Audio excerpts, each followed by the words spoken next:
हे दोनही मान्यवर या परिसंवादामध्ये सहभागी झालेले आहेत. त्यांचा थोडक्यात परिचय मी आपल्यासमोर करून देतो. बोराडे सर साधारणतः 1957 पासून त्यांनी लिहायला सुरुवात केली आहे. त्यांची पहिली कथा 57ला आली. त्यानंतर महत्त्वाचा टप्पा त्यांच्या लेखनाचा म्हणता येईल तो म्हणजे 1971ला पाचोळा ही त्यांची महत्त्वाची कादंबरी आली आणि महाराष्ट्रभर साहित्य क्षेत्रामध्ये बोराडे सर हे चर्चेचं एक नाव झालेलं आहे. त्यानंतर त्यांनी खूप कथा, कादंबऱ्या, नाटक, थोडी बहुत समीक्षासुद्धा लिहिलेली आहे. ग्रामीण साहित्य चळवळ सुरू करणाऱ्या अग्रणी असलेल्या लोकांमध्ये बोराडे सरांचं नाव घेतलं जातं. अनेक पदावर त्यांनी काम केलं आहे. शिवार नावाचा एक महत्त्वाचा पुरस्कार ते देतात. साहित्य संस्कृती मंडळाचेही अध्यक्ष ते राहिलेले आहेत. आणि नव्या पिढीशी जोडलेलं एक ज्येष्ठ नाव असं एक आपल्याला बोराडे सरांच्या रूपाने पाहता येतं. म्हणजे इतका मोठा लेखक आणि तो तरुण लेखकाशी, लिहित्या हातांशी जोडलेला असणं ही तशी दुर्मिळ गोष्ट आहे आणि ती बोराडे सरांमध्ये आपल्याला दिसून येते. बोराडे सरांनी नेहमीच आपले टीकाकार स्वागतशील भूमिकेनं स्वीकारलेले आहेत. हेही त्यांचं महत्त्वाचं वैशिष्ट्य आहे. ग्रामीण साहित्यामध्ये अपवादानं लिहिलेलं नाटक हा महत्त्वाचा वाङ्मय प्रकार त्यांनी हाताळलेला आहे. त्याशिवाय ग्रामीण साहित्यामध्ये विनोदाची झालर असलेलं साहित्यसुद्धा त्यांनी दिलेलं आहे. एवढा एक अल्प परिचय मी तुमच्यासमोर ठेवतो. दुसरे आपले मान्यवर जे आहेत आसाराम लोमटे सर, त्यांची 2 कथासंग्रह आलेले आहेत. इडापिडा, टळो आणि आलोक. 2016चा प्रतिष्ठेचा साहित्य अकादमीचा पुरस्कार त्यांना मिळालेला आहे. त्यानंतर धुळपेर हे त्यांचं ललित लेख संग्रहाचं पुस्तक आहे. म्हणजे 3 पुस्तकं केवळ नावावर असूनही आणि अत्यंत कमी वयामध्ये महाराष्ट्राला एक दर्जेदार, एक कसदार लेखक लाभलेला आहे. त्यांच्या पुरस्काराचं प्रचंड स्वागत मराठी साहित्य विश्वामध्ये झालेलं आहे. वाचले जाणारे ते लेखक आहेत. आज ते लिहिते आणि नव्या पिढीचे महत्त्वाचे लेखक आहेत. या दोनही लेखकांची आणखीन तुलना करायची ठरली तर ती अशी करता येईल की ग्रामीण साहित्य चळवळ सुरू करणारे आणि भरास असणारी जी चळवळ होती त्या काळातले बोराडे सर. आणि आज आपण पाहतो महाराष्ट्रामध्ये की सर्वच चळवळी, केवळ ग्रामीण साहित्य चळवळच नव्हे, स्त्रीवादी चळवळ असेल, दलित साहित्य चळवळ असेल किंवा इतर छोट्या मोठ्या चळवळी असतील, त्या सर्वच जवळजवळ संपुष्टात आलेल्या आहेत. जागतिकीकरणाने जे मोठमोठे परिणाम घडून आणले त्याच्यातला हा एक मोठा परिणाम आपल्याला दिसतो. किंबहुना चळवळीची गरज तरी उरलेली आहे का असं एक वातावरण आपल्यापुढे आहे. अशा काळामध्ये आसाराम लोमटेंची कथा पुढे आलेली आहेत. म्हणजे तिला निखळ ग्रामीण कथा असंही म्हणता येत नाही. अशा पृष्ठस्तरावरची किंवा अशा पार्श्वभूमीवरची ही कथा आहे. आसाराम लोमटे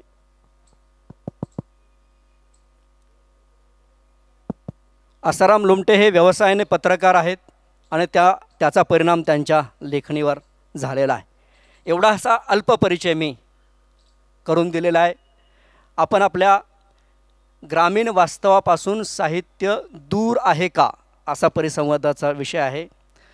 दूर होत आहे का किंवा दूर चालले आहे का असं नाही आहे, दूर आहे का असं आहे. म्हणजे पहिल्यापासूनच आणि आजची परिस्थिती, ग्रामीण वास्तव रेखाटणं हे ग्रामीण साहित्य प्रवाहाचं महत्त्वाचं वैशिष्ट्य राहत आलेलं आहे. ही त्याला पार्श्वभूमी लाभलेली आहे. मी सर्वप्रथम बोराडे सरांकडे येतो. खरंच सर, तुम्ही लिहित होता तो 60च्या दशकातला काळ, त्यावेळेचं ग्रामीण वास्तव आणि आजचं 90 नंतरचं या शतकातलं जागतिकीकरण आलेलं आहे अशा काळातलं वास्तव खरंच बदललं आहे की हा बदल फक्त वरवरचा आहे आणि माणसाचे प्रश्न, माणसांची मूल्य, माणसाचं जगणं, त्याची शैली तीच आहे? काय वाटतं आपल्याला? सर्वप्रथम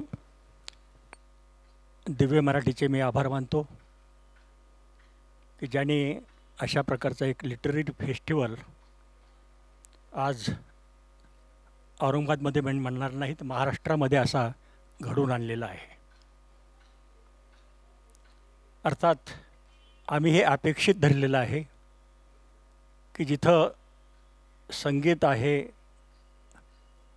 नाटक आहे, चित्रपट आहे, तिथं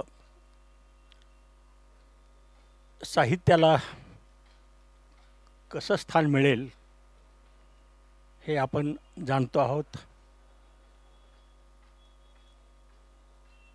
मराठी असो हिंदी असो, चित्रपटाची जाहिरात केली जाते. त्या जाहिरातीमध्ये त्या चित्रपटाचा लेखक किंवा नाटकाचा लेखक याचा फारसा उल्लेख केला जात नाही. हाच अनुभव आपल्याला या ठिकाणी बघायला मिळतो. एक छोटा किस्सा सांगून थोडंसं तुमच्या चेहऱ्यावर एक हास्य आणून मी पुढच्या माझ्या कार्यक्रम होतो. एका तालुक्याच्या गावी मी व्याख्यानाला गेलो होतो आणि माझ्यासमोर 10 श्रोते होते. संयोजकांनी मला सांगितलं की तुम्ही संख्येवर जाऊ नका, तुमच्यासमोर हे 10 जरी श्रोते उपस्थित असले तरी ते एवढ्या ताकदीचे आहेत की त्या 10ला तुम्ही 6 गुणा आणि तुमच्यासमोर 60 लोक बसलेले आहेत असं समजून तुमचं व्याख्यान सुरू करा. मी व्याख्यानाला सुरुवात केली. 10 मिनटं मी बोललो आणि सांगितलं मी वक्ता देखील एवढ्या मोठ्या ताकदीचा आहे की माझ्या 10 मिनटाला 6 गुणा आणि मी 1 तास तुमच्यासमोर बोललो असं समजा. तसं काही मी इथं करणार नाही आहे. जे काही मला जाणवलेलं आहे आणि अगदी गांभीर्यानं या सगळ्या प्रश्नांचं उत्तर मी आपल्याला देतो आहे. 2 भिन्न अशा प्रकारच्या काळातली तुलना कधीच होऊ शकत नाही. माणसाचं जगणं हे सातत्यानं बदलत असतं आणि हा बदल जर आपल्याला पाहायचा असेल, अवलोकन करायचं असेल तर ग्रामीण साहित्य त्याचं उत्कृष्ट अशा प्रकारचं उदाहरण आहे. मी नेहमी असं म्हणत असो की महाराष्ट्रातलं ग्रामीण जीवन कसं कसं बदलत गेलं हे जर तुम्हाला पाहायचं असेल तर ग्रामीण साहित्याचा माडगूळकरांच्यापासून अगदी आसाराम लोमट्यांच्यापर्यंत तुम्ही जर हे ग्रामीण साहित्याचा अभ्यास केला तर महाराष्ट्राचं ग्रामीण जीवन कसं कसं बदलत गेलं हे आपल्या लक्षात येईल. जे साहित्य अनुभवनिष्ठ अशा प्रकारचं साहित्य असतं, हे साहित्य हे एकाच वेळी साहित्यही असतं आणि माणसाच्या जगण्याचा इतिहासही असतो. कदाचित नव्या पिढीला हे मान्य होणार नाही, परंतु माझ्या पिढीपर्यंत ते हे खरं आहे. खेड फारसं परिचित नव्हतं. अशा काळामध्ये माडगूळकरांनी लिहायला सुरुवात केली आणि सुरुवातीची गरज म्हणून खेड्यातली माणसं कशी आहेत, त्यांचं वागणं, त्यांचं बोलणं, त्यांचं पोशाख, त्यांचे आचारविचार या सगळ्यांचं जणू काही आता मराठी वाचकांना परिचय नाही आणि असा आपण आता परिचय करून देत आहोत. अशा भूमिकेतून माडगूळकरांचं साहित्य त्या काळी जन्माला आलं. त्यानंतरची आमची पिढी म्हणजे आनंद यादव असतील किंवा मी असेन किंवा आणखी काही नलगे असतील, दत्ता भोसले असतील, यांनी त्यामध्ये आणखीही थोडीशी सूक्ष्मता आणण्याचा प्रयत्न केला. त्या काळातलं जुन्या 60 ते 70 या काळातलं माझं साहित्य जर कोणी वाचलं असेल तर माणसाची नातीगोती कशा प्रकारची असतात आणि ही माणसं एकमेकाशी नात्यानं इतके बांधलेली आहेत की एकाच्या पायामध्ये काटा टोचला दुसऱ्याच्या डोळ्यामध्ये पाणी येतो, आता येत नाही, ही वस्तुस्थिती आपल्याला सांगितली पाहिजे. मला इतकी नाती घट्ट अशा प्रकारची नाती होती आणि अशा प्रकारच्या या नात्यानं माणूस हा बांधला गेला होता. आमच्या पिढीतलं साहित्य किंवा माडगूळकरांच्या पिढीतलं साहित्य हे वेशीतल्या माणसांचं साहित्य होतं. वेशीतली माणसं कशी जगतात, त्यांची परंपरा, त्यांचं वागणं, त्यांचं बोलणं, त्यांचे रीतिरिवाज ह्या सगळ्यांचं अग्रस्थानी ठेवून आम्ही त्या काळामध्ये लिहित होतो. आमच्या पूर्वी माडगूळकरांनी लिहिलेलं आहे ते सगळं. आणि त्यामुळं एक माणूस कसा आहे आणि त्याची वेगवेगळी अशा प्रकारची व्यक्ती म्हणून जे काही वेगवेगळे अंग आहेत ही सगळी साहित्यातून दिसत होती. शेती हा विषय नव्हता असं नाही आहे. ग्रामीण साहित्याला शेती हा विषय कधी वावडा नाही आहे. परंतु शेतीपेक्षा ग्रामीण माणसांच्यावर आमच्या पिढीनं किंवा आमच्या अगोदरच्या पिढीनं अधिक लेखन केलेलं आहे. सध्याचा जो लेखक आहे हा सध्याचा लेखक त्याच्याही पुढे गेलेला आहे. परिस्थिती महत्त्वाची आहेच त्याला, परंतु त्या परिस्थितीमध्ये त्या माणसाचं जे काही मानसिक अवस्था होते, जे आंदोलनं होतात आणि त्यामध्ये तो ज्या तऱ्हेनं भरडला जातो, ज्या तऱ्हेनं तो त्याचा परिस्थितीचा एक भाग होऊन हातबल होण्याची कधी कधी परिस्थिती आहे, अशा प्रकारचे अतिशय ताकदीचं अशा प्रकारचं लेखन आजची पिढी करतायत. त्याचे प्रतिनिधी आसाराम लोमटे आपल्यासमोर बसलेले आहेत. आसारामची कथा वाचत असताना घटना ह्या महत्त्वाच्या नाही आहेत, त्याचं चित्रणही महत्त्वाचं नाही, परंतु त्या घटनेच्या अनुषंगानं त्या माणसाचं हे जी घटना त्या ज्या व्यक्तीच्या संदर्भात घडते त्या व्यक्तीचं जे मन आहे, त्या मनाची आंदोलनं, त्याची विषण्णता, हे अशा प्रकारचं सगळं त्या काय ग्रामीण साहित्यामध्ये, म्हणजे ग्रामीण साहित्य असं म्हणता येणार नाही, परंतु एक परिस्थितीचा एक भाग म्हणून अशी सूक्ष्मतेकडे ग्रामीण साहित्य हे अधिक वळायला लागलेलं आहे. आणि आज आसाराम ज्या ताकदीचं लेखन करतोय तेवढं ताकदीचं लेखन नागरी साहित्यिकही करतात का काय, अशा प्रकारचा हे संभ्रम पडावा इतकी ताकदीची कथा आसाराम आज मराठीत लिहितोय.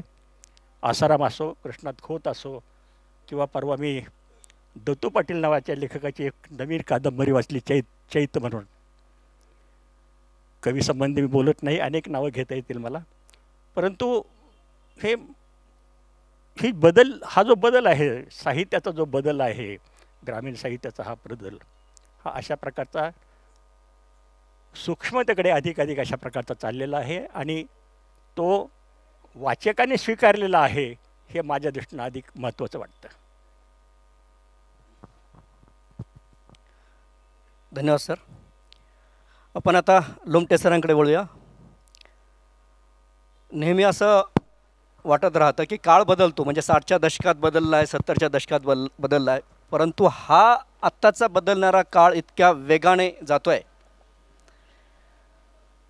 की त्याला जज करणं, त्याला ओळखणं, म्हणजे निरीक्षणं नोंदवायची किंवा तपशील नोंदवायचे किंवा काहीतरी निष्कर्ष काढायचं म्हटलं की झटकन दुसरा पट आपल्यासमोर येतो आहे.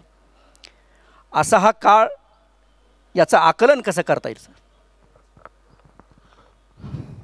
ग्रामीण स्वरूपाचं जे लेखन आहे तर त्या लेखन प्रक्रियेच्या साधारणपणे दुसऱ्या पिढीचे प्रतिनिधी बोराडे सर या ठिकाणी आहेत. म्हणजे त्यांच्या आधीची जी पिढी होती ती व्यंकटेश माडगुळकर आणि त्यांचे समकालीन. जेव्हा ग्रामीण भागातून फारशी साहित्याची अभिव्यक्ती होत नव्हती तेव्हा काही चळवळी उदयाला आल्या. खेड्यापाड्यातल्या मुलांनी लिहिलं पाहिजे या दृष्टिकोनातून या सगळ्या चळवळी होत्या आणि त्यावेळी पिढीसुद्धा कल्पिली जात होती की पहिली पिढी, दुसरी पिढी. तिसऱ्या पिढीची ग्रामीण कथा या नावाचं एक संकलन मेहता पब्लिशिंग हाऊसनं प्रसिद्ध केलेलं होतं.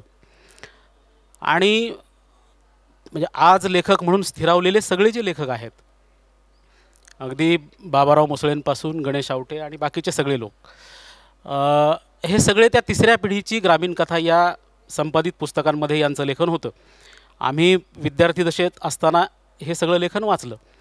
म्हणजे त्यावेळी पहिली पिढी, दुसरी पिढी, तिसरी पिढी असे काही कल्पनाबंध समीक्षेच्या चौकटीत म्हणा किंवा अभ्यासकांच्या वर्गवारीत म्हणा अशा पद्धतीने कल्पिले जात होते. आम्ही जेव्हा लिहायला प्रारंभ केला, म्हणजे आज जी पिढी साधारण 40शीत वगैरे असेल, तर त्यांनी 25-30शीत जेव्हा लिहायला प्रारंभ केला तर तेव्हा ग्रामीण साहित्याची चळवळ जवळपास, म्हणजे त्या चळवळीची जी काही उपयोगिता होती त्या चळवळीच्या उपयोगितेच्या पुढचा हा टप्पा आहे. की तेव्हा ग्रामीण साहित्याची चळवळ आणि ग्रामीण साहित्याची चळवळ म्हणजे काहीतरी एका विशिष्ट समूहाची चळवळ असंही ते नव्हतं. म्हणजे डॉक्टर आनंद यादव, नागनाथ कोत्तापल्ले, डॉक्टर वासुदेव मुलाटे, श्रीराम गुंदेकर, भास्कर चंदन शिवसर, बोराडे सर या सगळ्यांनी मिळून त्या ग्रामीण साहित्याला काहीतरी एक चौकट देण्याचा एक प्रयत्न केला. मग यादवांनी ग्रामीणता, वास्तव आणि साहित्य, ग्रामीण साहित्य, स्वरूप आणि समस्या, कोत्तापल्ले सरांचं ग्रामीण साहित्य, स्वरूप आणि शोध, अशा प्रकारची समीक्षेची पुस्तकं यायला लागली. आणि या स्वरूपाचं जे साहित्य आहे तर त्या साहित्याला एक चौकटीत त्याला समीक्षेच्या कसं बसवता येईल असाही प्रयत्न झाला. आमची पिढी जेव्हा लिहायला लागली तेव्हा अशा प्रकारची कुठलीही चळवळ नव्हती. प्रत्यक्षात आधीचं जे सगळं जगणं आहे ग्रामीण, ते जगणं आणि आजचं ग्रामीण वास्तव यामध्ये प्रचंड अशा स्वरूपाची तफावत आहे. आधीचं जे जगणं होतं ते अत्यंत स्थितिशील अशा प्रकारचं होतं. त्या सगळ्या गावातल्या जगण्यामध्ये एक प्रकारची स्थितिशीलता होती. नंतर पुढच्या टप्प्यावर जर आपण बघितलं की हे जे स्थितिशील जगणं आहे ते स्थितिशील जगणं पुढच्या टप्प्यावर गतिशील झालेलं आपल्याला पाहायला मिळतं. आणि ही जी गती आलेली आहे तर ती गती 1990च्या नंतर साधारणपणे आपण ती कल्पना मानतो तशी जागतिकीकरणाच्या प्रक्रियेची, परंतु जागतिकीकरणाच्या प्रक्रियेच्या नंतर असंख्य नवे पेच समाजामध्ये निर्माण झाले. ते जसे शहरी जीवनात झाले तसेच ते ग्रामीण जीवनात पण झाले. आणि आधीचं जे स्थितिशील अशा प्रकारचं जगणं होतं खेड्यातलं, तर ते स्थितिशील जगणं जाऊन एक गती या खेड्याला आल्याचं आपल्याला पाहायला मिळतं. मग ही जी गती असेल, मग या गतीचाच फक्त वेग पकडायचा असं काही आहे का, तर त्याच्या पलीकडे जाऊन साहित्यानं त्याचा वेध घेतला पाहिजे. आपण जेव्हा म्हणतो की साहित्य ग्रामीण वास्तवाच्या जवळ आहे की दूर आहे, माझं तर म्हणणं असं आहे की फक्त वास्तव टिपणं एवढंच एकमेव साहित्याचा उद्देश नाही किंवा एवढाच साहित्याचा हेतू नाही. वास्तव, मग आपण रोजची जी वर्तमानपत्र पाहतो ती वर्तमानपत्रंसुद्धा समाजजीवनाचं प्रतिबिंबच असतं. त्यात सगळ्या घटना घडामोडीच असतात.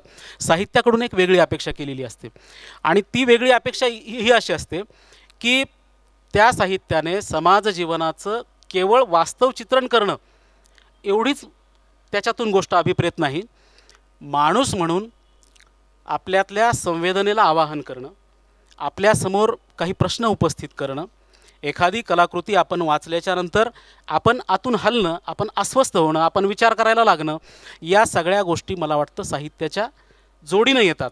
आणि फक्त वास्तवाचं चित्रण करणं म्हणजे ती फक्त वास्तवाची कार्बन कॉपी केल्यासारखं होईल. आणि कुठलंही साहित्य हे तपशिलावर आधारित कधीच असत नाही. जो लिहितो त्या लिहिणाऱ्याची जीवन जगण्याची धारणा, त्याच्या एकूण जगण्याबद्दलच्या व्याख्या, त्याच्या स्वतःची मानवी जगण्याबद्दलची आस्था, त्याच्या स्वतःच्या आस्थेचा परीघ, या सगळ्या गोष्टी लक्षात घेऊन त्याचं सगळं लेखन चित्रित होत असतं. म्हणजे लेखन जे उमटतं ते केवळ वास्तवाचं प्रतिबिंब एवढ्यापुरतं मर्यादित असत नाही. त्या वास्तवाच्या प्रतिबिंबाच्या पलीकडं जाऊन माणसाच्या एकूण मानवी जगण्याचं जीवनदर्शन घडवणं हे साहित्याचं प्रधान किंवा महत्त्वाचं असं काम आहे. आणि आजची जी पिढी आहे तर त्या आजच्या पिढीच्या समोरचं ज्या ग्रामीण वास्तवाचा मुद्दा रामभाऊंनी सांगितला, तर आजची जी पिढी आहे तिच्या समोरचं जे ग्रामीण वास्तव आहे तर ते इतकं गुंतागुंतीचं आणि इतकं वेगवान अशा स्वरूपाचं आहे. आज जर आपण बघितलं की पूर्वी हे सोपं होतं, इंडिया विरुद्ध भारत, शहर विरुद्ध ग्रामीण, अशा प्रकारे वर्गवारी करणं एकेकाळी सोपं होतं. आज गाव कुठून सुरू होतं आहे आणि शहर कुठं सुरू होतं आहे हे सुद्धा संपत नाही, इतक्या सीमारेषा पुसट होत चाललेल्या आहेत. ह्या सीमारेषा पुसट होत चाललेल्या आहेत. त्याचबरोबर एक अर्धनागर अशा प्रकारचं जग ग्रामीण भागात सुद्धा अस्तित्वात येऊ लागलेला आहे. हा सगळा जो बदल आहे, हा सगळा वेगवान अशा स्वरूपाचा बदल, मग हा बदल तो फक्त एवढ्यापुरताच मर्यादित आहे का? फक्त दृश्य तपशील जे दिसतात आपल्याला किंवा दृश्य पातळीवरचे जे बदल दिसतात तेवढेच बदल होत आहेत का? असंही होत नाही. आपल्या मूल्यव्यवस्था बदलत चाललेल्या आहेत, आपल्या जगण्यासंबंधीच्या धारणा बदलत चाललेल्या आहेत.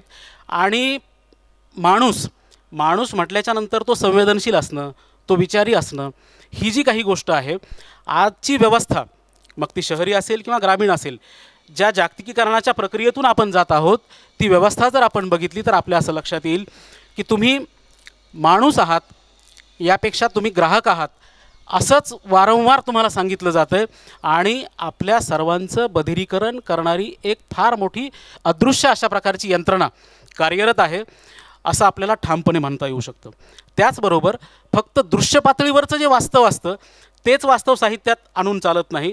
त्या दृश्य पातळीवरच्या वास्तवाला प्रभावित करणारे असंख्य अदृश्य असे घटक असतात जे तुम्हाला आम्हाला दिसत नाहीत, परंतु त्या अदृश्य पातळींवरच्या ताकदवर अशा प्रकारचे जे घटक असतील तर त्या घटकांचा शोध घेणं, त्या व्यवस्थेचा शोध घेणं, त्या व्यवस्थेला अंतर्भेदी दृष्टिकोनातून न्याहाळणं ही मला असं वाटतं की आजच्या लेखकाची ही सगळ्यात महत्त्वाची कसोटी आहे. त्यामुळे आधीचं ग्रामीण जीवन आणि आजचं ग्रामीण जीवन यात निश्चितपणे खूप मोठा बदल झालेला आहे, खूप मोठा फरक झालेला आहे.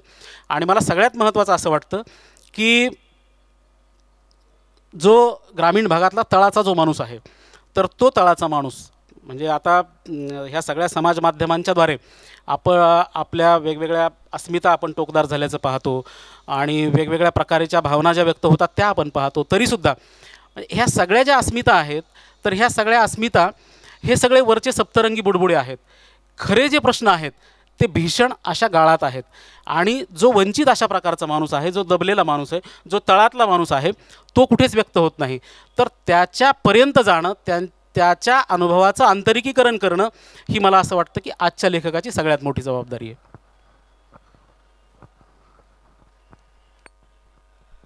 एका वेगळ्या प्रश्नाकडे आपण वळूया.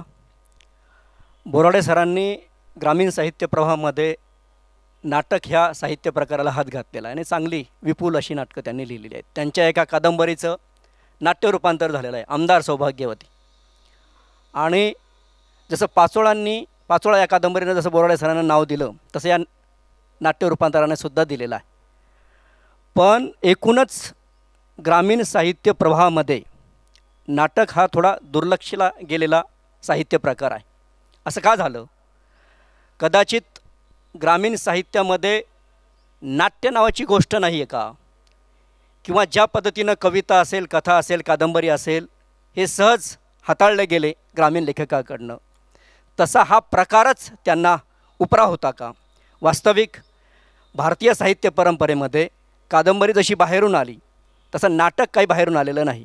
ते तर आपल्या खेळांमध्ये, ते आपल्या तमाशांमध्ये, ते आपल्या लोकसाहित्यामध्ये आधीच होतं. परंतु ग्रामीण साहित्यिकाला हे पकडता आलेलं नाही. याची काय कारणं असावीत? याचं प्रमुख कारण म्हणजे ग्रामीण रंगभूमी ही महाराष्ट्रात रुजलेली नाही. नाटकाचा जो प्रेक्षक आहे तो प्रामुख्यानं मुंबई आणि पुण्याला आहे.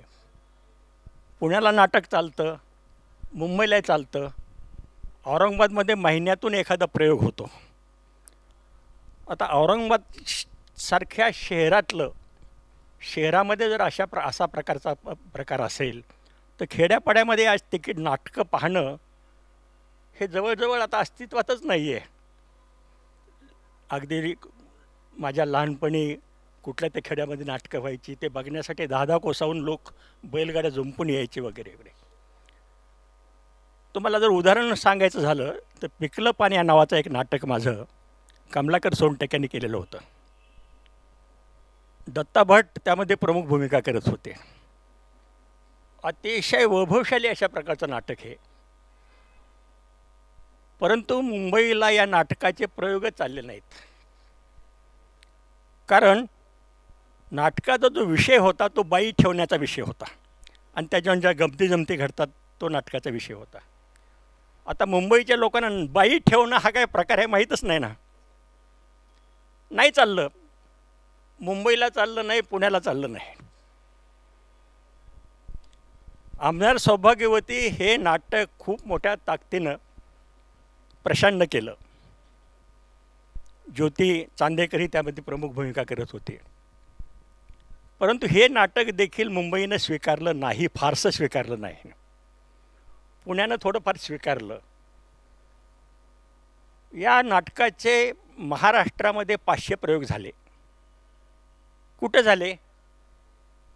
सातारा, सांगली, कोल्हापूर, सोलापूर या ठिकाणी अगदी पुन्हा पुन्हा अशा प्रकारचे प्रयोग होत गेले. जवळजवळ 500 प्रयोग. जर प्रशांतचं निधन झालं नसतं तर आणखीही काही प्रयोग याचे होऊ शकले असते.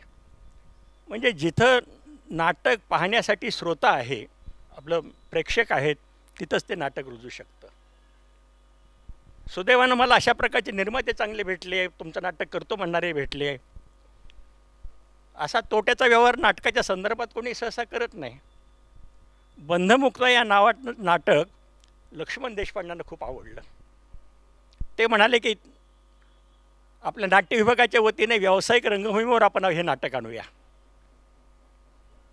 आता मला हे जाणवत होते की काही व्यावसायिक रंगभूमीवर नाटक चालणार नाही, परंतु त्यांनी अतिशय चांगल्या प्रकारे हे नाटक उभं केलं. पुण्याला, कोल्हापूरला एक 4-2 प्रयोग झाले आणि 4-2 प्रयोगानंतरच हे नाटक बंद करावं लागलं. नाटक हा वाङ्मय प्रकार जरी असला तरी शेवटी त्याचं जे भवितव्य आहे हे भवितव्य त्याच्या सादरीकरणावर अवलंबून आहे. ते सादरीकरण कशा प्रकारचं होतं, ते सादरीकरण करणारे कोण आहेत, नट अभिनेत्री कोण आहेत, दिग्दर्शक कोण आहेत, ते कशा प्रकारे सादर होतं. नाटक लिहिणं महत्त्वाचं नाही, ग्रामीण नाटक लिहिणं, परंतु जर ते प्रेक्षकांनी स्वीकारलं नाही तर त्याचा काही उपयोग होत नाही. मी एकांकिका लिहिल्या, नाटकं लिहिली, आणखी काही नावं मला सांगता येतील, परंतु जेव्हा माझ्या लक्षात आलं की नाही आहे हे निर्माते धजत नाहीत आणि जे धजले त्याची अवस्था काय झाली. अगदी पिकलं पानचा शेवटचा प्रयोग आम्हाला वैजापूरला तिकीट न लावता करावा लागला आणि तिथंच हे नाटक अशा प्रकारचं संपून गेलं नाटक. हे अशा परिस्थितीमध्ये म्हणजे गंगाधर गाडगिळांचं ज्योत्स्ना आणि ज्योती नावाचं एक नाटक आहे. एक वाङ्मय प्रकार किंवा एक वाङ्मयीन मूल्य जर लक्षात घेतली तर अतिशय उत्कृष्ट अशा प्रकारचं नाटक आहे ते. पण या नाटकाचे प्रयोग झालेले नाहीत. त्यामुळं वाङ्मय म्हणून एखाद्या नाटकाचा विचार करणं आणि त्या नाटकाचं जे सादरीकरण आहे त्याचा विचार करणं असा हा फरक होतो. आणि म्हणून मी स्वतःसंबंधी फारसं बोलणं बरोबर नाही, परंतु माझा अपवाद जर वगळला तर फारसं ग्रामीण नाटक लिहिण्याच्या भानगडीत आमचा कुठलाही लेखक पडलेला नाही आणि आत्ताच्या पिढीत ते शक्यच नाही आहे. राजकुमार तांगडेबद्दल काय मत आहे तुमचं? राजकुमार तांगड्याचं काय झालं, थोडंसं त्याला जे मुलं चांगली मिळाली, म्हणजे हा बरोबर मुद्दा आहे तुमचा. असा एखादा अपवादात्मक अशा प्रकारचा मुद्दा आपण म्हणून त्याच्याकडे पाहूया. परंतु राजकुमार तांगडेंनी ज्या तऱ्हेनं विषय घेतले,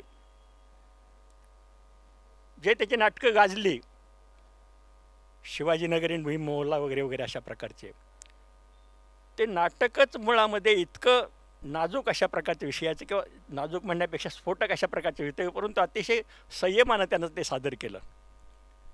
आणि त्या विषयामुळं सादर करणारी ही तीच खेड्यातली अशा प्रकारची रंगमाळा या नावाच्या संस्थेमार्फत गेली होती. या मुलाने आणि स्वतः असल्यामुळे बाकीचा काही खर्च नव्हता ना त्यांना, आणि मग काही लोकांनी ते कंत्राटदारांनी ते नाटकं लावली अशा प्रकारची. जर तांगड्याचा अपवाद वगळला, तांगड्याने स्वतः नाटक लिहिलं, स्वतः सादरीकरण केलं, त्याच्या ग्रुपनं केलं आणि त्यावर सगळ्यांनी अशा प्रकारची एक निष्ठा ठेवून अशा प्रकारचं ते नाटक केलं, हे मी मान्य करतो. परंतु उद्याच मी समजा आणखी तुमच्यातलं एखादं नाटक लिहिलं, त्याला अशा प्रकारचं स्वतःला त्याच्यामध्ये गुंतवून घ्यावं लागणार आहे, वाहून घ्यावं लागणार आहे. कदाचित यश येईलच त्याला असं नाही. तांगड्याला आलं यश, राजकुमारला हे यश मिळालं, ही अर्थात जमेची बाजू आहे, परंतु ते अपवादात्मकच म्हणून आपण ती गृहीत धरली पाहिजे. ग्रामीण वास्तवाला पकडणारी कथा हा महत्त्वाचा वाङ्मय प्रकार आहे. आपण थोडं असं उलटं जाऊया की साहित्यामध्ये हे वास्तव पकडलं जात नाही, त्याच्याऐवजी कोणते कथाकार किंवा कोणती ग्रामीण कथा या वास्तवाला अधिक भिडते, अधिक या वास्तवाला अंगावर घेते आणि त्यातही केवळ एखादी घटना किंवा एखादी बदल किंवा एखादी समस्या हाताळून उपयोगाची नाही तर त्याला साहित्य पण सुद्धा लाभतं. म्हणजे गुणात्मकदृष्ट्यासुद्धा अत्यंत चांगली ग्रामीण कथा या काळामध्ये लिहिली जातीये का? आसाराम लोमटे सर, तुम्हाला काय वाटतं? मी कथा हा वाङ्मय प्रकार हाताळतो. त्याआधी मला असा खुलासा केला पाहिजे की मी ग्रामीण कथा लिहित नाही. माझ्या लिहिण्याचा परिसर अनागर असेल, तो अर्धनागर असेल, परंतु ज्या पद्धतीने ग्रामीण कथा या विशेष अवतरण चिन्हात ग्रामीण कथा या विशेषणाखाली जी वर्गवारी केली जाते त्या प्रकारची कथा मी लिहित नाही. एकतर आधीची जी सगळी ग्रामीण कथा होती त्यातले काही लक्षणीय अपवाद जर सोडले तर ग्रामीण कथा म्हणजे केवळ किस्सेबाज अशा प्रकारची वर्णनं, इरसाल भानगडी, सगळ्या रंगेल अशा प्रकारच्या कथा आणि त्या कथातून जे काही चित्र उभं केलं जायचं त्या चित्राचं प्रयोजन काय होतं तर ती शहरी मध्यमवर्गीय माणसाचं मनोरंजन करणं. आणि आपल्याकडे शहरी मध्यमवर्गीय माणसाच्या मनोरंजनासाठी म्हणून जी ग्रामीण किस्स्यांची कथा लिहिली गेली ती कथा आणि आजची जी पिढी लिहिते ती कथा यामध्ये खूप मोठा फरक आहे. म्हणून त्या कथेच्या कुळाशी आजच्या कथेचं कुळ जुळत नाही. आजची जी कथा आहे ती तथाकथित ग्रामीण कथेपेक्षा खूप वेगळी कथा आहे. आणि ही जी कथा आहे या कथेची जी बीजं आहेत आधीची, म्हणजे मला स्वतःला जेव्हा 2 वर्षापूर्वी साहित्य अकादमीचा पुरस्कार मिळाला तेव्हा मी असं मुलाखतीत सांगितलेलं होतं की बाबूराव बागुल, भाऊ पाध्ये आणि भास्कर चंदनशिव हे 3 माझे अत्यंत आवडते कथाकार, आवडते आणि महत्त्वाचे कथाकार मराठीतले. की एकाच वेळी हे सगळं भुके कंगालांचं जग, एकाच वेळी या सगळ्या भनंग माणसांचं जग, या सगळ्या उपाशी तापाशी अशा प्रकारच्या माणसांच्या गोष्टी, त्यांच्या जगण्यातले पेच आणि त्यातला स्फोटक म्हणजे राजकीय सामाजिक आशय तर स्फोटक तरीसुद्धा विलक्षण कलात्मक. म्हणजे कुठलीही कथा ही केवळ अमुक एका प्रश्नावर किंवा तमुक एका प्रश्नावर असं नसतं. लेखक जो घडवतो तो ते जीवनदर्शन घडवतो. मग वाचक कधीतरी म्हणतो की ती अमुक प्रश्नावरची कथा आहे, तमुक प्रश्नावरची कथा आहे.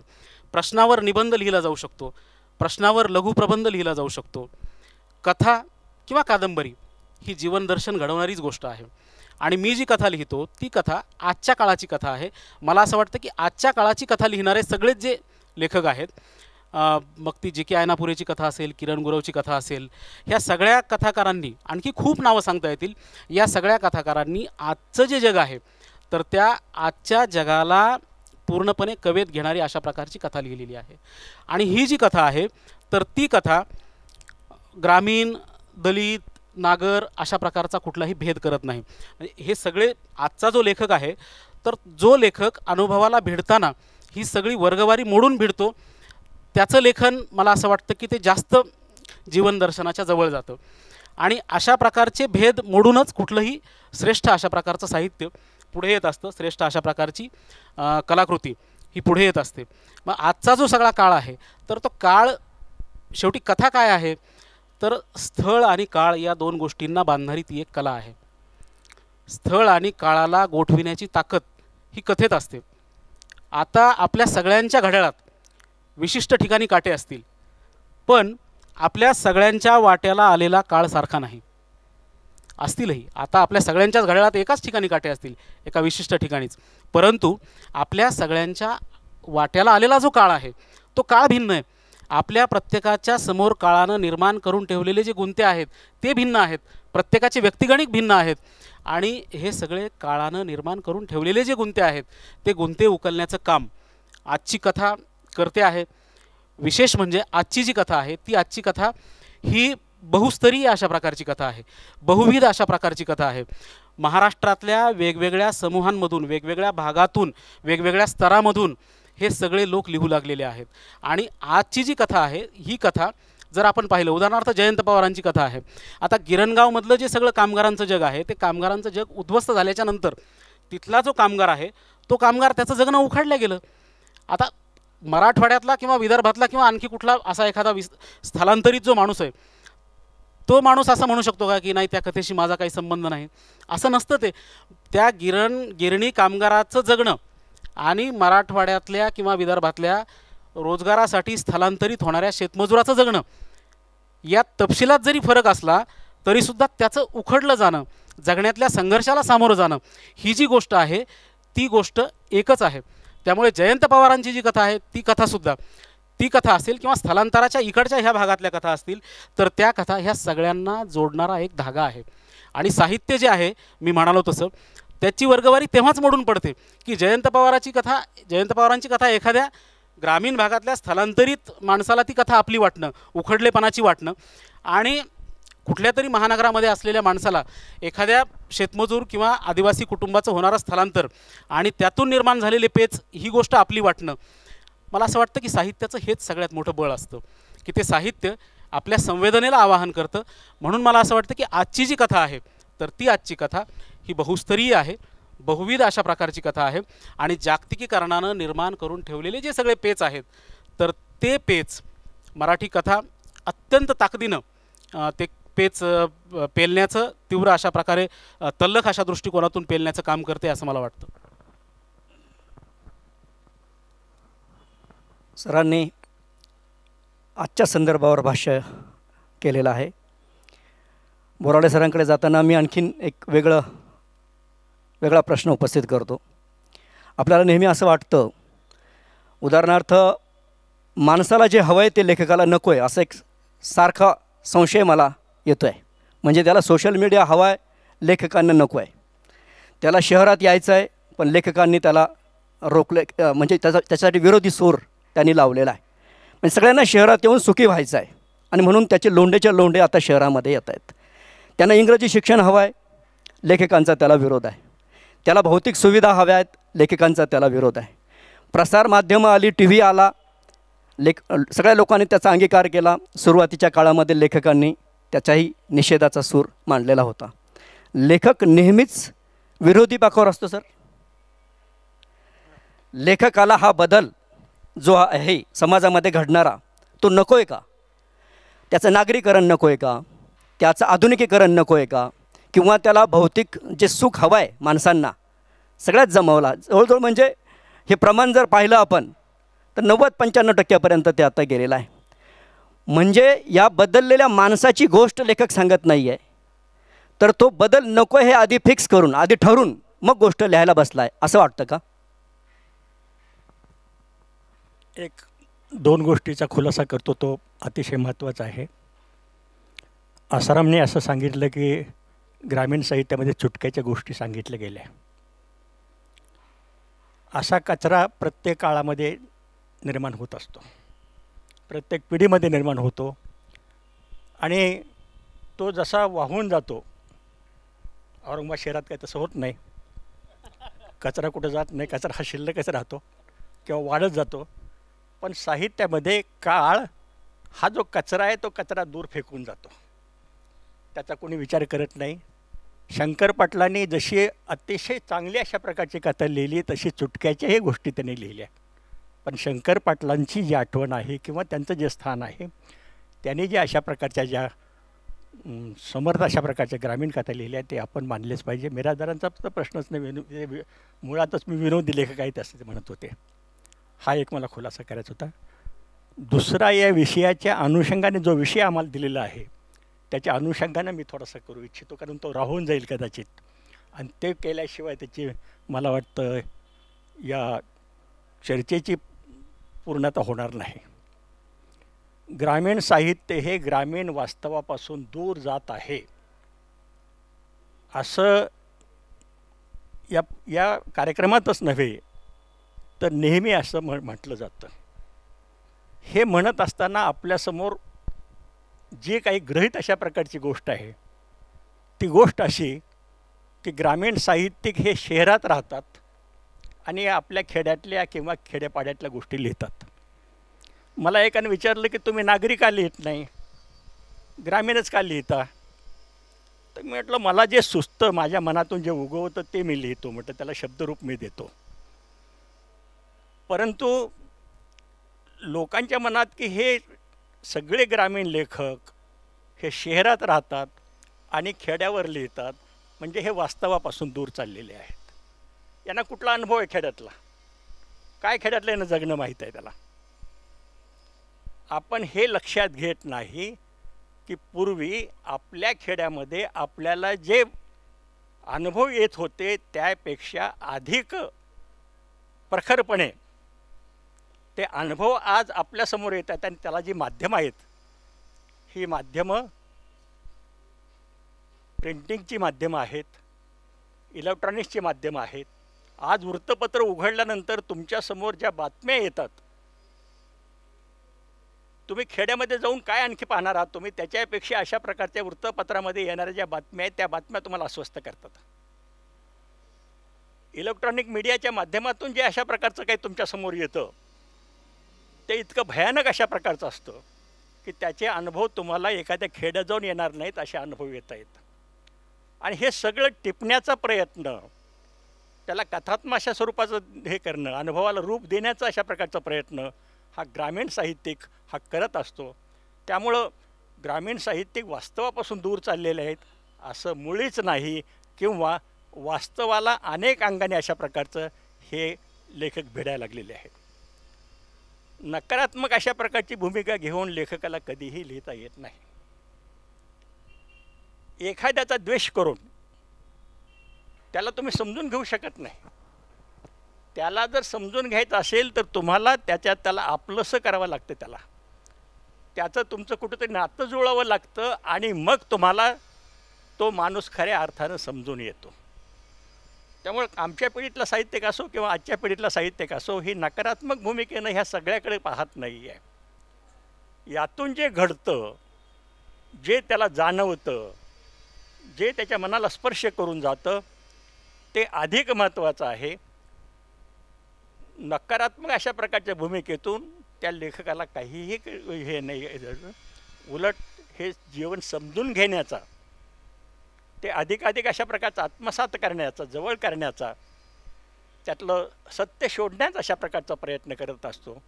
आणि मला वाटतं या तऱ्हेनं हा जो होणारा जो फरक आहे, हा फरक किंवा अशा प्रकारची वृत्ती लेखकाची जी आहे ही अतिशय, म्हणजे अगोदर एखादी कथा वाचताना आपण सरळधोटपणे कथा वाचतो आणि संपवून टाकते. पण आजची कथा वाचत असताना आपल्याला त्या कथेमध्ये इतकं गुंतून पडावं लागतं की त्यातला प्रत्येक भाग तुम्हाला समजून घ्यावा लागतो. बऱ्याच वेळा एक अनाकलने अशा प्रकारचा भाग होतो, कारण मग माणसाचं मनच अनाकलने असतं. तिथं मग अशा प्रकारचं साहित्यामध्ये येणं हे स्वाभाविकच आहे. आसारामची कथा परवा वाचत होतो मी. गोळीबार त्या विशाखामध्ये दिवाळी अंकामध्ये आलेली आहे. इतकं त्या कथेमध्ये मी स्वतःला गुंतवून घेतलं. सहज आपलं चालता चालता एक कथा आपण वाचूया अशी जी भूमिका होती वाचकांची आत्तापर्यंत, ही नाही आहे. त्या सगळ्यामध्ये तुम्हाला इन्व्हॉल्व झाल्याशिवाय आणि तुम्हाला त्या प्रत्येक वाक्यानं वाक्य समजून घेतल्याशिवाय तुम्हाला ती कथाच लक्षात येऊ शकत नाही.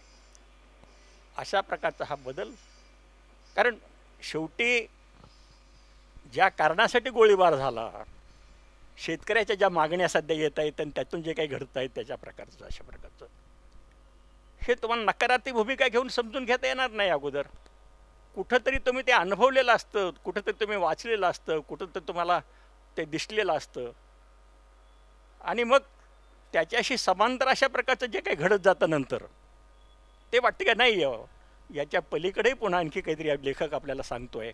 आणि जे सांगतोय ते समजून घेतल्याशिवाय आपल्याला ह्या परिस्थितीचं निदान करता येत नाही. अशी ही गुंतागुंत अशा प्रकारची लेखनामध्ये, त्यामुळे नकारार्थी अशा प्रकारची भूमिका लेखकाची नाही आहे. उलट तो तुम्हाला त्या परिस्थितीमध्ये देखील इन्व्हॉल्व करून घेतो, गुरफटून टाकतो आणि तुम्ही देखील मग त्या परिस्थितीचा एक भाग होऊन त्या कथेचा तुम्ही अनुभव घेता. हाच प्रश्न घेऊन मी लोमटे सरांकडे जातो, कारण प्रश्नाचं उत्तर आल्याशिवाय आपल्याला पुढे जाता येणार नाही. म्हणजे आणखीन एक त्याला तपशील मी जोडतो की कुटुंब विभक्त होण्याचं जे प्रमाण आहे किंवा विभक्तीकरण ही नैसर्गिक प्रोसेस आता मानली जाते आहे, परंतु सगळ्या ग्रामीण कथेमध्ये आणि कादंबरीमध्ये विभक्तीकरण हे काही स्वीकारलेलं नाही. म्हणून हा आरोपच एक प्रकारे आपण ग्रामीण लेखकावर करूया की तो या बदलांना तितका सकारात्मक पद्धतीने घेत नाही असं जर म्हटलं तर तुमचं काय म्हणणं राहील? गेल्या 2 दशकांमध्ये प्रचंड अशा प्रकारचे बदल समाज जीवनामध्ये झालेले आहेत, आपल्या जगण्यामध्ये झालेले आहेत. एक जबरदस्त अशा प्रकारचं स्थित्यंतर होऊ लागलेलं आहे. आणि या स्थित्यंतराबद्दल जर आपण बोललो तर मला असं वाटतं की जे बदल माणसाचं जगणं उन्नत करणारे आहेत, जे बदल माणसाला जास्तीत जास्त चांगलं जगायला सुसह्य करणारे आहेत, अशा प्रकारच्या बदलांविषयीची स्वागतशील वृत्ती लेखकामध्ये असलीच पाहिजे.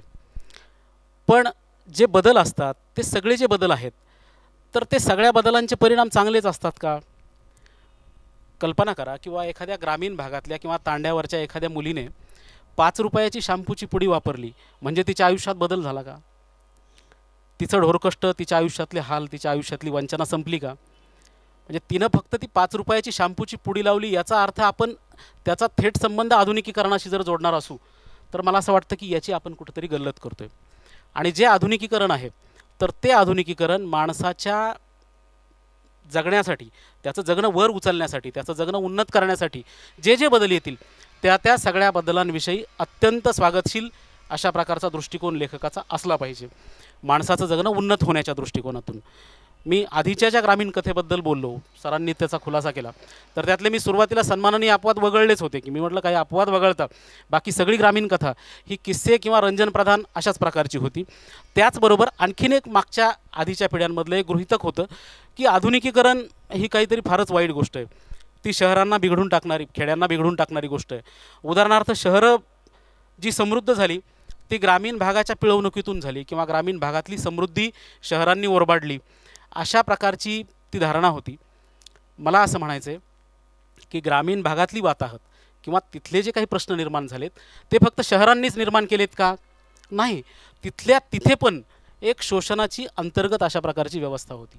ती अंतर्गत अशा प्रकारची व्यवस्था तिला न भेदता आपण जर असं म्हणत लागलो की ही कुठली तरी व्यवस्था आहे आणि त्या आधुनिकीकरणाच्या लाटेमुळं आमचं गाव उद्ध्वस्त झालं किंवा अमुक झालं तमुक झालं, अशा हे सगळं आधुनिकीकरण येण्याच्या आधी गाव काय फक्त गोकुळच होतं का? म्हणजे गोकुळसुद्धा, मला ती गोकुळ ही कन्सेप्ट मी फक्त ती आपल्या सगळ्या मिथकांमध्ये वापरलेली म्हणून मी वापरतोय. ते तसं काही होतं का? किंवा तिथे अगदी सुखात सगळे नांदत होते का? असंही नव्हतं. या व्यवस्थेमध्ये जी व्यवस्था आपण आधुनिकीकरण आली म्हणून त्या व्यवस्थेत वाताहत झाली असं आपण म्हणतो, ती व्यवस्था वर्षानुवर्षेसुद्धा एका त्या व्यवस्थेत शोषण होतं. तिथंसुद्धा दुर्बलांच्या जगण्याचा संकोच होता, तिथंसुद्धा दुर्बलांना टाचेखाली रगडण्याची वृत्ती होती. ह्या सगळ्या ज्या गोष्टी आहेत ह्या सगळ्या गोष्टी आपण लक्षात घेतल्या पाहिजेत. म्हणून जे आधुनिकीकरण आहे तर ते आधुनिकीकरण जर माणसाचं जगणं सुसह्य करण्यासाठी, त्याला माणूसपण उपलब्ध करून, त्याला माणूसपण प्राप्त करून देण्यासाठी जे आधुनिकीकरण येईल त्या आधुनिकीकरणाच्या बाजूने आपण राहिलंच पाहिजे. आज सगळ्यात महत्त्वाचा जो सकारात्मक मला जो बदल दिसतोय तो ग्रामीण भागातल्या मुलींच्या शिक्षणाच्या बाबतीतला. म्हणजे बघा, एकेकाळी म्हणजे आज जी पिढी आमची 40शीतली आहे ही सगळी समोर बसलेली, आमच्या गावात जरी 10वीपर्यंत शाळा असली तरी मुलीचं शिक्षण 6वी ते 7वीला थांबवलं जायचं. गावात शाळा 10वीपर्यंत असूनसुद्धा आज परिस्थिती अशी आहे की साधा शेतमजूर जरी असला तरी त्याला असं वाटतं की माझ्या मुलीनं शिकलं पाहिजे. आणि गावात जर शिक्षणाच्या सोयी नसतील तर मुली अत्यंत आत्मविश्वासानं आता तालुका पातळीवर, जिल्हा पातळीवर शिक्षणाला जातात. म्हणजे त्यांच्या जथ्थेच्या जथ्थे तुम्ही जर सकाळी जर बघितलं तर इतकं म्हणजे ऊर भरून यावा अशा प्रकारचं ते दृश्य असतं की मुलींच्या जथ्थेच्या जथ्थे ते बसनं असतील, सायकलवर असतील, पायी असतील. ही सगळी जी धडपड आहे ती धडपड एका नव्या जगण्यासाठी आहे की ज्या गोष्टींना आपण आत्तापर्यंत मुलामा दिला. आपण असं मानलं की म्हणजे मला अजून एक तपशील आठवतो बालपणीचा की म्हणजे मी स्वतः अल्पभूधारक कोरडवाहू अशा कुटुंबातला माणूस. माझी आई राबणारी, आई वडील. माझ्या आईचं वाक्य असं होतं की बाबा आमचं तर राबून खत झालं याच्यामध्ये, तू ह्या रानच्या कोंडवाड्यात नको.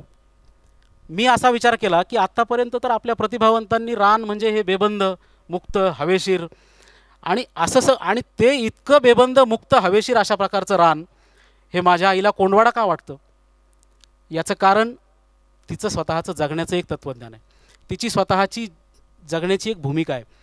त्याच्यातून ती जेव्हा मला म्हणते की ह्या रानच्या कोंडवाड्यात तू नको, तेव्हा तिला जी काही एक आधुनिकता, तिला आधुनिक हा शब्दही माहीत नसेल कदाचित, परंतु शिकलं पाहिजे, उन्नत झालं पाहिजे आणि याच्यातनं पुढं गेलं पाहिजे अशा प्रकारची भावना तिला होती.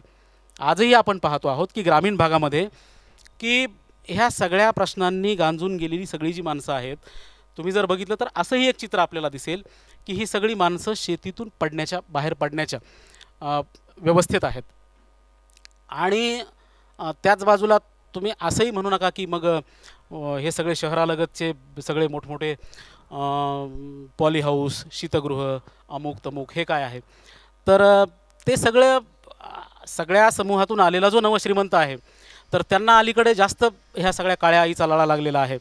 आणि मग जे धन आपल्याला बँकेतल्या ठेवीवर जास्त व्याज देत नाही किंवा अन्य कुठले गुंतवणुकीचे पर्याय नाहीत, त्यांनी जर शहरालगत जमिनी घेतल्या असतील आणि त्यातून त्यांनी जर त्यांच्या कुठल्या अतिरिक्त श्रमाला जर त्याच्यात जिरवलं असेल मूल्याला, तर ती शेतीची समृद्धी आहे असंही मानण्याची काही गल्लत करण्याचं कारण नाही.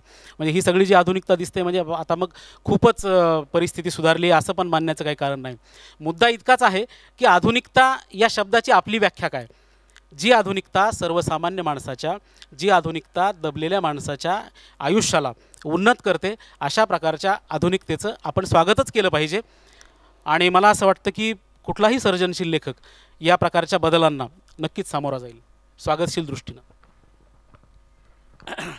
बोराडे सर, ग्रामीण साहित्य जे पहिल्या, दुसऱ्या, तिसऱ्या पिढीमध्ये लिहिलं जात होतं तुमच्यापर्यंत आणि तुमच्यानंतर काहीसं भास्कर चंदनशिव या लेखकांपर्यंत, तेव्हा ग्रामीण जगण्याचे किंवा त्याच्या शैलीचे, त्याच्या व्यवसायाचे अत्यंत सूक्ष्म असे तपशील या साहित्यामध्ये येत होते.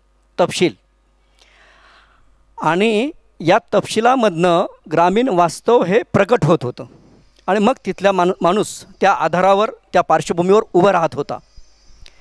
हा सूक्ष्म तपशील हळूहळू कमी कमी होत गेला आणि ग्रामीण म्हणावी अशी कथा उरली नाही आसाराम लुमटेंच्या भाषेमध्ये.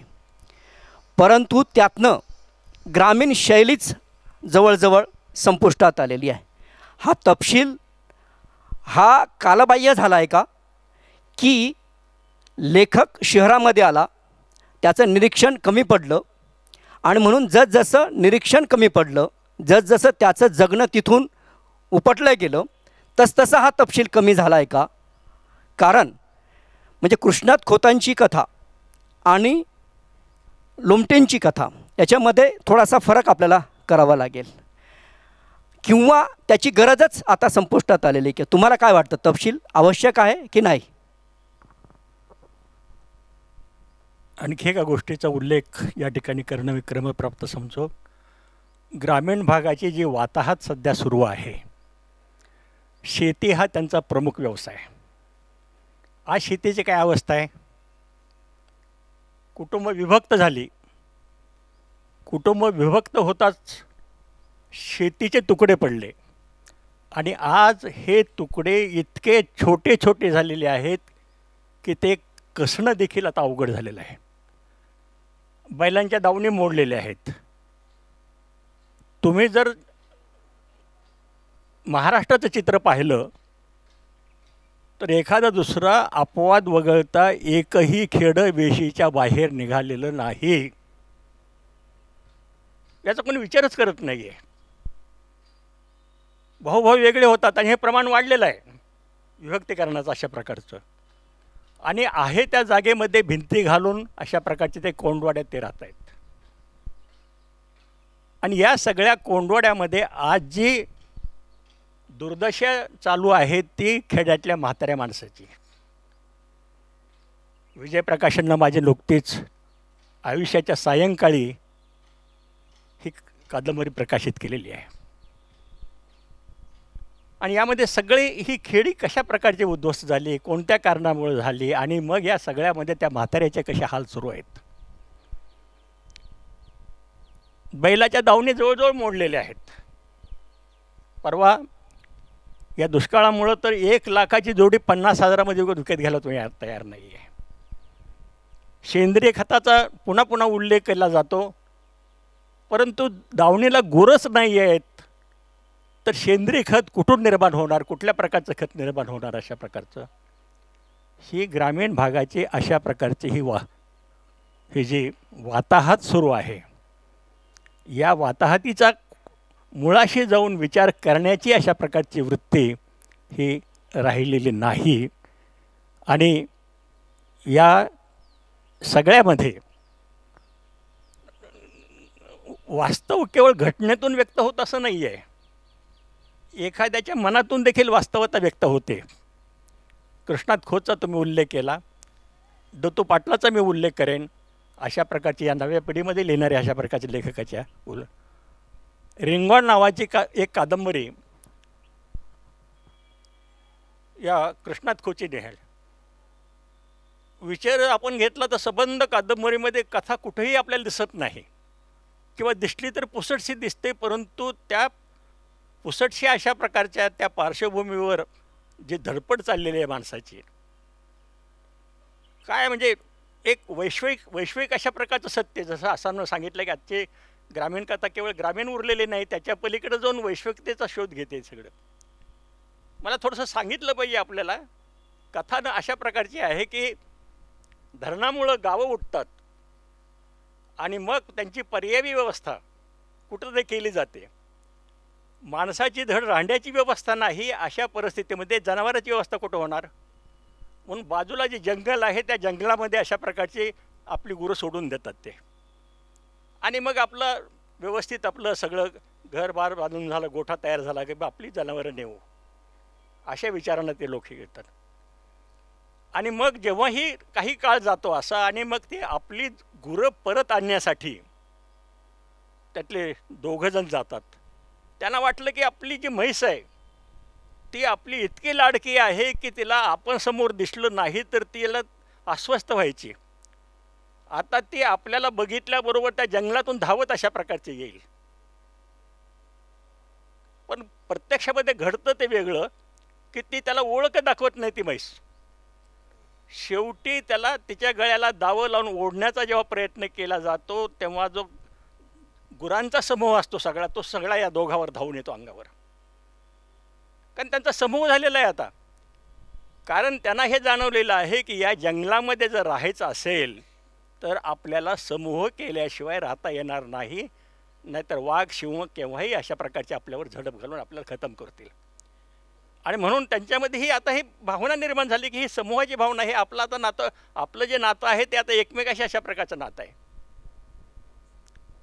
हे मुळामध्ये कथा कृष्णात खोची, परंतु ते त्याच्यावरची कादंबरी रिंगण नावाची त्यांनी केलेली आहे. आणि कथा कुठंतरी अशी पुसटशी अशा प्रकारच्या पार्श्वभूमी राहते, आणि मग ते जे घडतं तिथं सगळं त्या दोघांच्या हे तेच प्रमुख होतं. आणि जे आसारामनं म्हटलं की आता नुसती शहरी कथा ग्रामीण उरलेली नाही, त्याच्या पलीकडे जाऊन, म्हणजे मी एक लघुपट पाहिला, 2.5 मिनिटाचा लघुपट होता, आणि या लघुपटामध्ये पाणी पिण्यासाठी एक अशा प्रकारची एक गाय तिथं आलेली असतं, आपलं तुमचं हे हरिण तिथं आलेलं असताना वाघ येतो आणि झडप घालून त्याला मारून टाकतो, खाऊन टाकतो त्या हरणाला. हा एक भाग. आणि दुसऱ्या भागामध्ये वाघ येतो धावून, गुरगुरायला लागतो, आणि मग हे जे सगळे हरणे असतात ना, काळविटा असतात, हरणे असतात, हे सगळे सगळ्या बाजूनं त्या वाघाला घेरतात आणि एकदम त्याच्यावर चाल करून जातात. वाघ एवढा घाबरतो की तो पळून जातो. ही वैश्विक अशा प्रकारची गोष्ट ही आता जसं आरामनं सांगितलं की आता नुसती ग्रामीण कथा राहिली नाही, त्याच्या पलीकडेही जी अशा प्रकारची ती कथा गेलेली आहे. हे सगळं जे काही जीवन आहे, ग्रामजीवन आहे, हे ग्रामजीवन आता, आणि त्यातल्या त्यात पुन्हा अजून शहरं, खेड ही शहराला ती जवळची आली, दळणवळणाची साधनं वाढली. आजचं खेड हे खेड आहे का, अशा प्रकारचा संभ्रम निर्माण व्हावा त्यांच्या आचार्य विचारातून. कारण शेतीविषयीची एक नकारात्मक अशा प्रकारची भूमिका आता शेतकऱ्यांची झालेली आहे की हे जगू देत नाही आपल्याला, ही आपली आता कुठल्याही प्रकारची आपली भूक भागवू शकत नाही आता, आणि करायचं काय अशा प्रकारच्या परिस्थितीमध्ये आजचा शेतकरी सापडलेला आहे. हा शेतकरी महाराष्ट्रातला नाही आहे, हा पंजाबमधला असू शकतो, राजस्थानला असू शकतो, आणखी कुठल्या प्रदेशातला असू शकतो. अशी ही वैश्विक अशा प्रकारची मग भूमिका त्यातून ही तयार होते. त्यामुळं आजची जी ही जी कथा आहे, ही कथा अशा प्रकारच्या वेगळ्या, कारण खूप आव्हान आहे तो, म्हणजे मी तर असं स्वतःला समजतो, आसाराम काय समजतात मला माहीत नाही, की हे सगळं ग्रामीण वास्तव इतकं भयानक, इतकं विदारक अशा प्रकारचं स्वरूप धारण करतं की आम्ही ग्रामीण लेखक हे सगळं शब्दबद्ध करायला अपुरे पडत आहोत, याची आम्हाला खरोखरच खंत वाटते. आसारामलाही ती वाटत असावी किंवा तसा त्यांचा ते टिपण्याचा प्रयत्न त्यांचा असावा, पण ही सध्या अशा प्रकारची परिस्थिती आहे, हे आपलं लक्षात घेतलं पाहिजे. या प्रश्नाला पुन्हा पुढे घेऊन जात आहेत सर.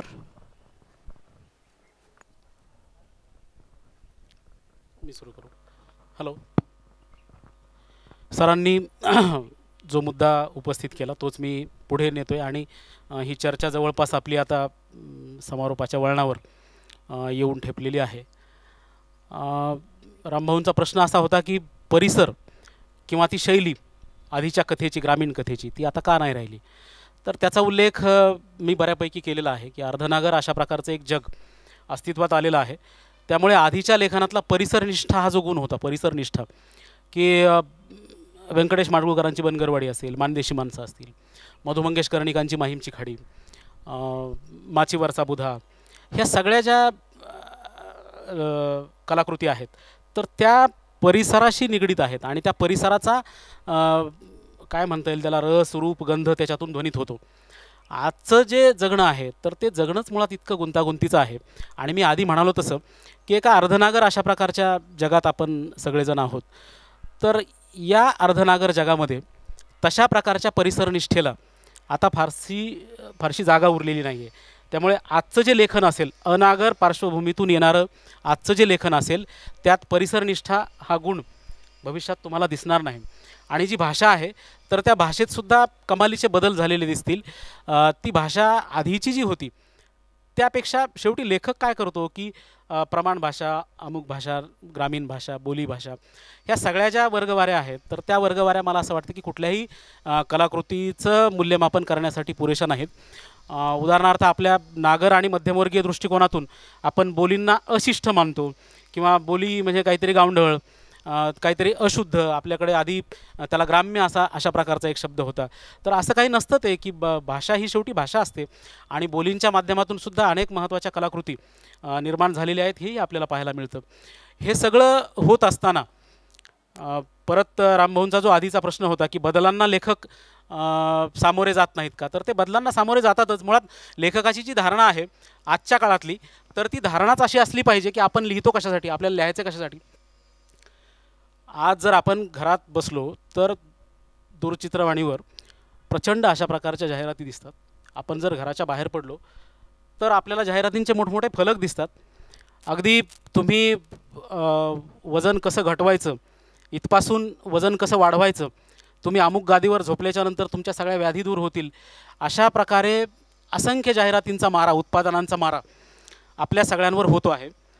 तुम्ही स्वास्थ्यकारक कसं जगायचं हे सगळं सांगतात. लेखकानं मात्र स्वास्थ्यहारक कसं मांडायचं याचा विचार केला पाहिजे. लिहिणं, ह्या सगळ्या जाहिराती तुम्हाला स्वास्थ्यकारक जगाबद्दल सांगतील, लेखकानं स्वास्थ्यहारकच लिहिलं पाहिजे. वाचल्याच्या नंतर समोरची झोप उडेल, वाचकाची झोप उडेल, त्याची संवेदना गदगदून हलेल, त्याच्या मनात काही प्रश्न उपस्थित होतील, त्याचं स्वास्थ्य हरवून जाईल. अशा प्रकारचे प्रश्न लेखकानं निर्माण केले पाहिजेत. बाकी स्वास्थ्यकारक सगळं सांगायला ह्या सगळ्या जाहिराती आणि बाकीचे सगळे कपालभाती, अमुक तमुक हे सगळे आहे ते सगळं सांगायला, पण लेखकानं स्वास्थ्यहारक कसं हे सगळं वास्तव आहे ते स्वास्थ्यहारक वास्तव आपल्या पुढ्यात ठेवलं पाहिजे. आणि मी आधी म्हणालो तसं की आपल्या आस्थेचा जो परिघ आहे लेखकाच्या तो विशाल असला पाहिजे.